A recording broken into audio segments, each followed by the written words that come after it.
രാജാക്കാട് സേനാപതി രാജകുമാരി പഞ്ചായത്തുകളിൽ തെരഞ്ഞെടുക്കപ്പെട്ട അംഗങ്ങൾ സത്യപ്രതിജ്ഞ ചെയ്ത് അധികാരമേറ്റു. ഏറ്റവും മുതിർന്ന അംഗമാണ് സത്യപ്രതിജ്ഞ വാചകം ചൊല്ലിക്കൊടുത്തത്.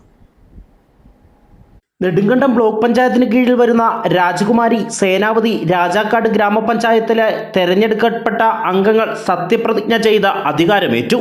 വർഷങ്ങളായി ഇടതുമുന്നണി ഭരിച്ചിരുന്ന രാജാക്കാട് പഞ്ചായത്തിൽ ഇത്തവണ UDF അട്ടിമറി വിജയമാണ് നേടിയത്. സേനാപതിയിൽ ഇടതുമുന്നണി വൻ മുന്നേറ്റം നടത്തിയപ്പോൾ രാജകുമാരി LDF 7, UDF 7 എന്നിങ്ങനെയാണ് കക്ഷിനില. ഇന്ന് രാവിലെ 10 മണിയോടെ അംഗങ്ങളുടെ സത്യപ്രതിജ്ഞ ചടങ്ങുകൾ ആരംഭിച്ചു.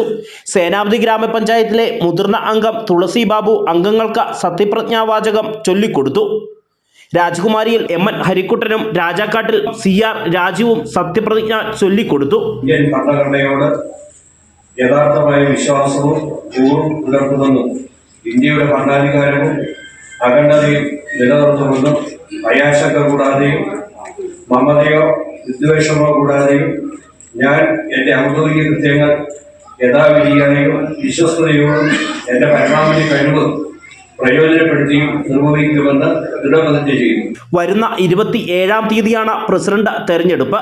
സേനാപതിയിൽ ഇടതുമുന്നണിയിൽ നിന്നും CPM-ലെ PP എൽദോസിനാണ് സാധ്യത. വനിതാ സംഭരണമായ രാജാക്കാട് പഞ്ചായത്തിൽ കോൺഗ്രസിലെ കിങ്ങിണി രാജേന്ദ്രൻ പ്രസിഡന്റാകും.